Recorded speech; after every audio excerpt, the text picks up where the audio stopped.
Welcome back. You're tuned into Editors Roundtable here on CNBC-TV18. Well, India seems to be in a sweet spot, as we've been telling you. It may not be a linear line for the markets of the economy, but we seem to be heading in the right direction. And the reason I say that is because of three broad themes. One is financialization of savings, digitization, and formalization of the economy as well. Let's start off with formalization of the economy.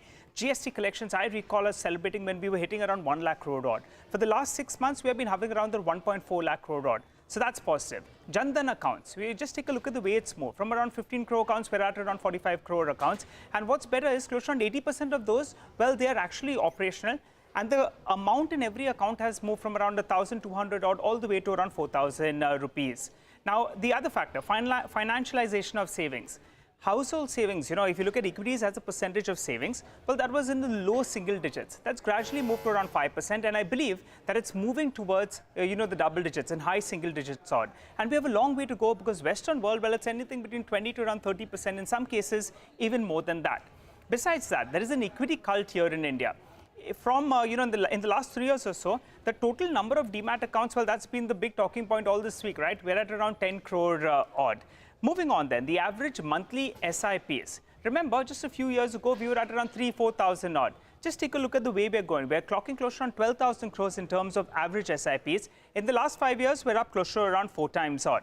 The Indian mutual fund industry as well, we have the average assets under management. Well, that's moved up big time. Moved up by nearly around 5 times in the last 10 years or so. And that's the updated number that we got at the end of this week itself. The digitization theme continues to play out, and that's very encouraging as well. The UPI transaction, just take a look at the growth. For the month of August, big time growth, in comparison, both the number of transactions as well as the quantum in terms of values. And finally, dematerialization of insurance policies. Personally, I think this is going to be really, really good news. All the new insurance policies that will be taken, they'll have to be dematerialized. Not just that, even the ones that have been taken in the past, they as well will have to be dematerialized. So that's telling you the kind of digitization drive that's on the ground. Stocks that you need to focus on, well, self-explanatory. Up for you on the screen as well. Short point is India in the right direction, onwards and upwards. Back to you guys. Okay, Nigel, thanks a lot for that. And to discuss all of this, we have with us Nilesh Shah, Managing Director at Kotak Mahindra AMC. Nilesh bhai, good evening. Thanks for joining us. Clearly, it's the domestic retail investor who I think should salute themselves, right? They have kept themselves in the game in a market in which there was so much against them. But do you get a sense that the market's getting a bit exuberant, or is it fine? Your thoughts? So Anuj bhai, if we look at the world, there is a massive sandstorm blowing out there. If we look inside India, it looks like oasis in the desert.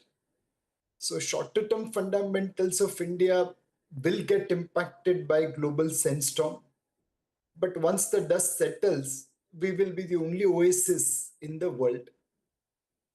From a flow point of view, we have seen massive turnaround in foreign portfolio flows. In a market where both local and foreigners are buying and IPO supply is not emerging, there is only one way for prices to go.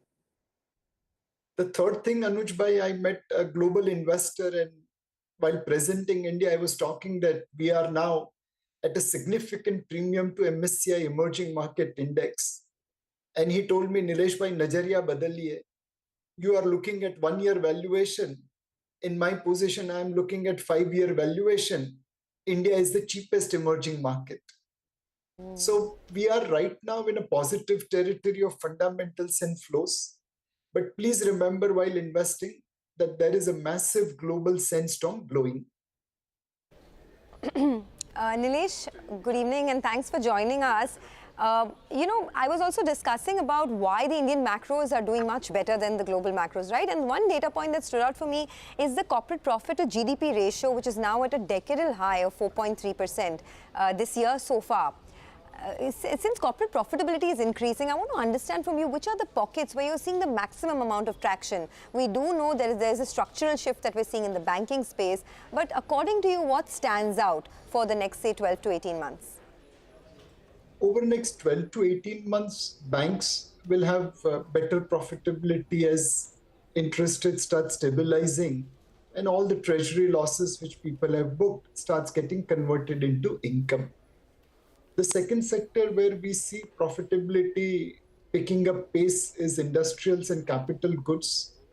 This companies cut costs to survive last 4 or 5 years of period where order book was not growing that fast. Now, not only they get orders from Government of India, private capital, and also exports market. The operating leverage is kicking in capital goods, and we believe profitability growth there will be superior. Probably the only disappointment on the profitability side is likely to come from sectors like pharma or IT, where it is the margin which is getting impacted. But even there, the profitability growth will still be positive. So overall, we are in a sweet spot where corporate earnings could easily grow anywhere between 15 to 20% over next 2 to 3 years. Hi, Nilesh. Nilesh, a very simple question. Suddenly, people are now started talking about the 20,000 mark on the Nifty. But after a while, when you wake up in the morning, if the SGX is down 150, 200 points, there's a lot of happiness because people say we're going to get in. Your guess, early 2023, you think 20,000 on the cards? Nigel, but it's always difficult to predict short-term movement. But definitely in year 2023, we will see 20,000 coming.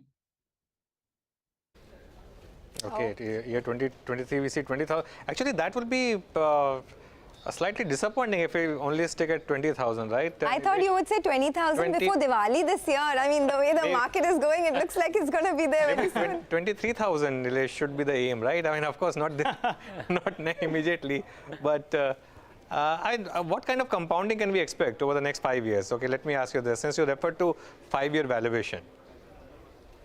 So normally we had seen very high inflation in the past. Compared to that, our inflation is now in low single digit. So your return compounding can come down from on a nominal basis.